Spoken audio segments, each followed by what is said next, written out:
6.1 Laplace transform continued. Today we will show a few more examples of the Laplace transform. Last time we derived a few formulas.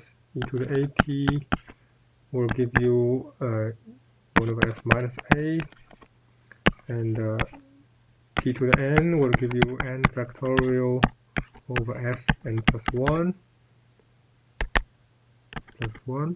and out of sine at equals s squared plus a squared, out of cosine at equals s squared plus a squared, and one of them has s and a.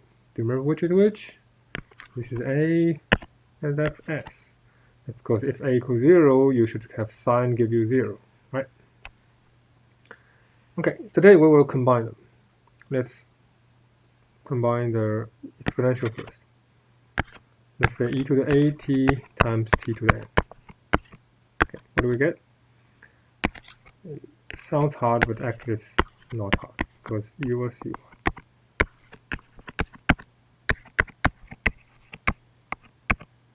Alright, so you notice the first two terms are both exponential functions, so you can just combine them.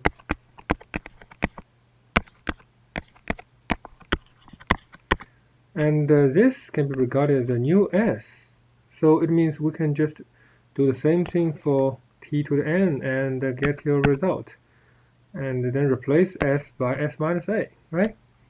So what do you get?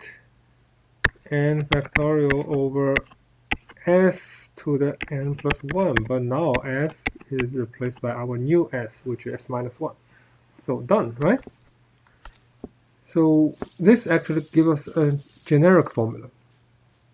It said that if you have e to the at times a generic function of t, then you can just replace the result, the s in your result, by that, s minus a.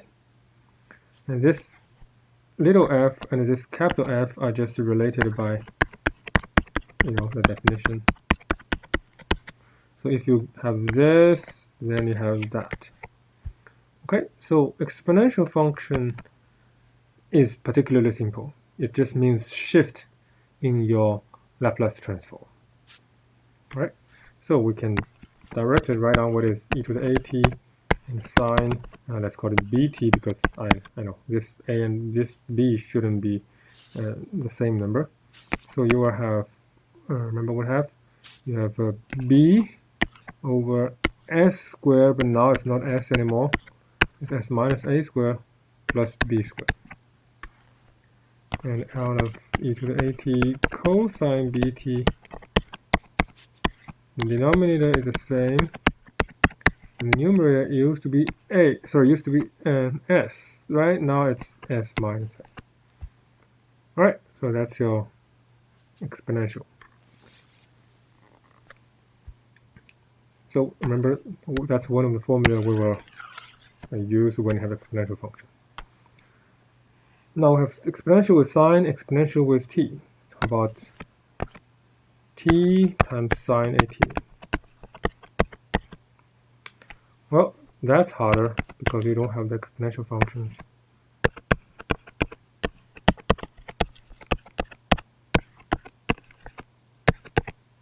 So that's the definition, right? Well, if you go by definition, it's kind of hard because you have exponential, sine, cosine, and t. So you can integrate by parts, but it's still kind of a long procedure, right? Now I tell you a shortcut. It's kind of good.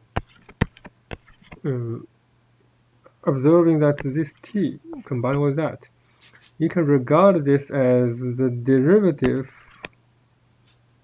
or you can say partial derivative if you want to be rigorous, but not over t, it's over s. So when you take a derivative over s, let me use partial derivative. Okay. Then you regard t as a constant. Then what do you get? You get e to the negative st times the derivative over s, which is negative t. right? There's a negative sign which is not here, so we have a negative sign in the front. Then this will exactly be equal to this times that. Then you have e to sine at dt. Well, then look at this carefully.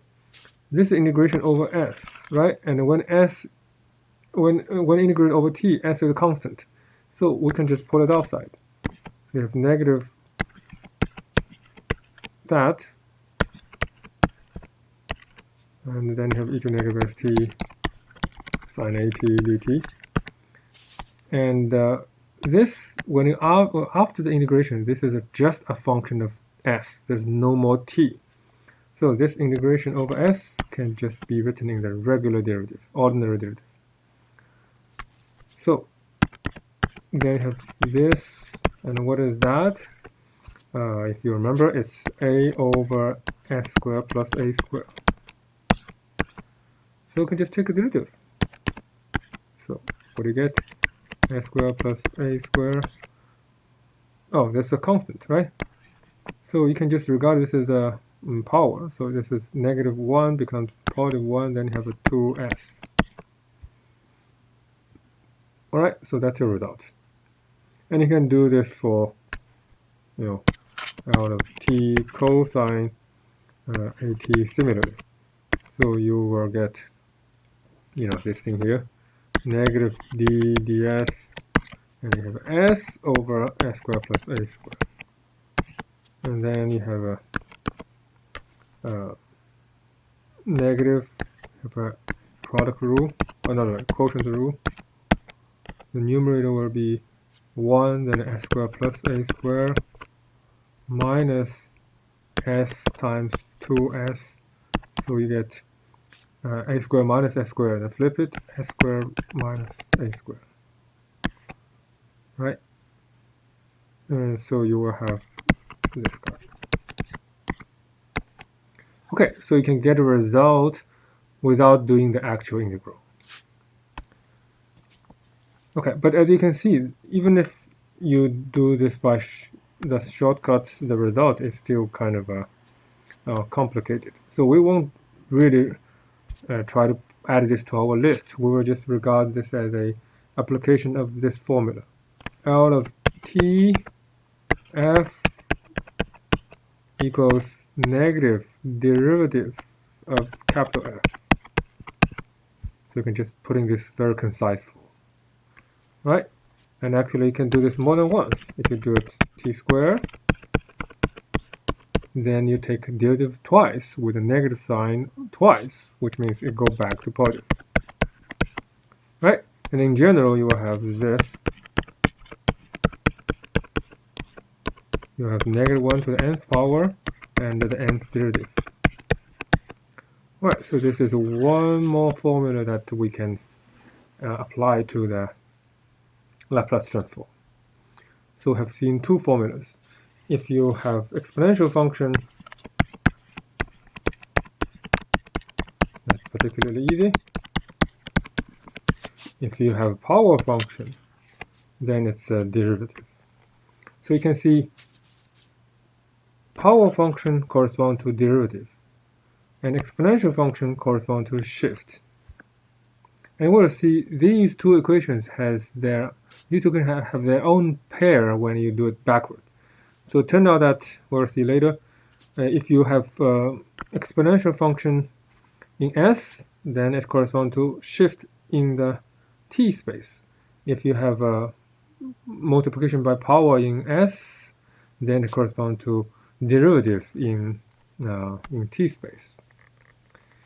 Okay, and that's it for the Laplace transform itself.